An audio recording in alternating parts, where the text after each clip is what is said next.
کہ امام حسین نے اپنا خیمہ کربلا کے میدان میں لگایا ہوا ہے، تو یزیدی فوج نے بھی فوراً کربلا کے میدان میں پہنچنا شروع کر دیا۔ یزید کی جو فوج کربلا پہنچ رہی تھی ان کی سپہ سالاری ابن سعد کر رہا تھا۔ حضرت امام حسین نے ابن سعد سے کہا یا تو تم مجھے یزید کے پاس لے چلو یا مجھے اپنے شہر مکہ واپس جانے دو، لیکن ابن سعد نے دونوں باتوں میں سے کوئی بھی بات قبول نہیں کی اور وہ حضرت امام حسین کو یزید کی بیعت کرنے پر مجبور کرتا رہا، لیکن آپ نے اس کی ایک بھی بات نہیں مانی۔ ایسے ہی کرتے ہوئے دن گزرتے گئے اور 3 محرم کا دن آ گیا جب ظالم یزید نے امام حسین کے سامنے 22,000 سپاہیوں کا لشکر بھیج دیا۔ دوسری طرف حضرت امام حسین کے ساتھ صرف 72 لوگ تھے، جس میں عورتیں اور بچے بھی شامل تھے۔ پیارے دوستوں، آپ یہ سوچئے کہ کتنے حیرت کی بات ہے کہ ظالم یزید کے دل میں امام حسین کا کتنا ڈر اور خوف تھا کہ 72 لوگوں سے لڑنے کے لیے 22,000 سپاہیوں کا لشکر بھیج دیا، جو حضرت امام حسین کے سامنے 100 گنا زیادہ بڑا یزید کا لشکر تھا۔ امام حسین کے سامنے یزیدی فوج کے حوصلے پست ہو گئے۔ آخرکار انہوں نے یہ فیصلہ کیا کہ امام حسین کو ہرانا ہے تو ان کا پانی بند کرنا پڑے گا اور تبھی ان کا مقابلہ کیا جا سکتا ہے۔ پیارے دوستوں، ایسے ہی کرتے ہوئے دن گزرتے گئے اور 7 محرم کا دن آ گیا اور 7 محرم کو ہی یزیدی فوج نے امام حسین کے قبیلے پر پانی بند کر دیا۔ میرے پیارے مسلمان بھائیوں، ہم آپ کو یہ بات بتاتے چلیں کہ کربلا کے میدان میں پانی کا انتظام نہیں تھا سوائے نہر فرات کے، لیکن 7 محرم کے دن نہر فرات کا پانی بھی حضرت امام حسین کے قبیلے والوں پر بند کر دیا۔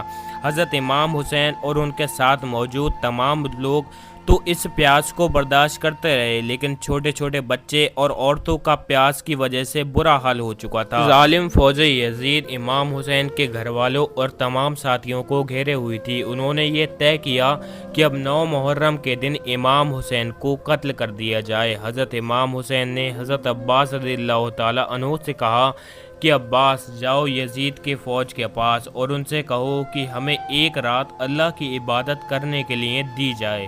حضرت عباس نے کہا 1 رات کی مہلت کے لیے کہا تو انہوں نے آپ کی بات مان لی۔ جب تک 9 محرم کی تاریخ آئی، تب تک امام حسین کو یہ یقین ہو چکا تھا کہ یزید کی فوج کا مقصد صرف مجھے شہید کرنا ہے، اس کے علاوہ یزید کچھ بھی کرنے کو تیار نہیں ہے۔ اسی لیے حضرت امام حسین نے 9 محرم کی رات کو اپنے تمام خیمے والوں کو ایک جگہ پر اکٹھا کیا اور آپ نے کہا کہ یہ بات تو طے ہو چکی ہے کہ یہاں پر موجود سبھی لوگ 2 دنوں کے اندر شہید کیے جائیں گے، اسی لیے یہاں پر موجود کوئی بھی اگر واپس لوٹنا چاہتا ہے تو لوٹ سکتا ہے۔ حضرت امام حسین نے فوراً خیمے میں جل رہے تمام دیوں کو بجھوا دیا اور اندھیرا کروا دیا تاکہ جو بھی جانا چاہے وہ بے جھجک چلا جائے۔ تھوڑی دیر بعد جب دیوں کو واپس جلوایا گیا تو سارے کے سارے لوگ بیٹھے ہوئے آنسو بہا رہے تھے، یعنی کوئی بھی حضرت امام حسین کو اکیلا چھوڑ کر جانے کو تیار نہیں تھا۔ آخرکار 10 محرم کا دن آیا اور حضرت امام حسین اور یزید کی فوج کے بیچ جنگ ہونا شروع ہو گئی۔ جہاں ایک طرف یزید کی ایک بڑی فوج تھی تو دوسری طرف امام حسین کے فوج میں صرف 72 لوگ تھے۔ اتنے میں فوج یزید کا حملہ شروع ہو جاتا ہے اور ہر شہید شہادت کا جام خوشی سے پیتا گیا۔ کبھی حور شہید ہوتے تو کبھی قاسم شہید ہوتے تو کبھی علی اکبر شہید ہوتے تو کبھی اون محمد شہید ہوتے گئے۔ 3 دن کے پیاسے امام حسین کے گھر والے تو تمام لوگ یزیدی فوج سے جنگ کرتے رہے اور ایک ایک کر کے شہید ہوتے رہے۔ اور حضرت عباس علمبردار سے حضرت امام حسین کے 6 مہینے کے بیٹے علی اصغر کی پیاس نہیں دیکھی گئی۔ آپ نے ایک مشکیزہ لیا اور گھوڑے پر سوار ہو کر نہر فرات کے کنارے پر پہنچ گئے اور آپ نے ایک مشکیزہ بھر لیا، لیکن جب آپ پانی لے کر واپس لوٹنے لگے تو یزیدی فوج نے آپ کے اوپر لگاتار تیر برسانا شروع کر دیا تھا۔ حضرت عباس جب تک حضرت امام حسین کے خیمے تک پہنچ پاتے تب تک یزید کی فوج نے لگاتار تیر چلا کر حضرت علمبردار کو شہید کر دیا تھا۔ اس طرح حضرت علمبردار شہید ہو گئے۔ اس طرح ایک ایک کر کے تمام اہل بردار کے نوجوان شہید ہو گئے اور ہاشمی شیر شہادت کا جام پی لیتے ہیں۔ دھیرے دھیرے کر کے امام حسین کے لوگ شہید ہوتے گئے۔ اس کے بعد حضرت امام حسین نے خود میدان میں تلوار لے کر نکلنے کا فیصلہ کیا۔ حضرت امام حسین اپنی تلوار سے کافی لمبے وقت تک یزیدی فوج کا مقابلہ کرتے رہے۔ حضرت امام حسین کے تنہا ہونے کے باوجود بھی آپ سے مقابلہ کرنے کوئی بھی نہیں آنا چاہتا تھا، اور صرف اس کی ایک ہی وجہ تھی کہ آپ حضرت علی حیدر کرار کے بیٹے تھے۔ یزیدی فوج کو یہ یقین ہو گیا تھا کہ ہم کسی بھی طرح سے حضرت علی کے بیٹے سے مقابلہ نہیں کر سکتے تھے، اس لیے یزیدی فوج کے کمانڈر نے اپنے تمام فوجیوں کو امام حسین کے اوپر ایک ساتھ حملہ کرنے کا حکم دیا۔ پھر تمام یزیدی فوج کے سپاہی نے حضرت امام حسین پر ایک ساتھ مل کر حملہ کیا، لیکن اس کے باوجود بھی امام حسین لگاتار یہ ثابت کرتے رہے کہ باطل چاہے کتنی بھی تعداد میں ہو، لیکن وہ حق اور سچ کے مقابلے میں بالکل بھی ٹک نہیں سکتا۔ اور جب حسینیت اور یزیدیت کے بیچ سب سے خطرناک جنگ چل رہی تھی، اتنے ہی بیچ میں اچانک سے نماز عصر کا وقت ہو گیا، اور حضرت امام حسین نے ایسے مشکل وقت میں ایسی زخمی حالت میں عصر کی نماز پڑھنے کا ارادہ کیا۔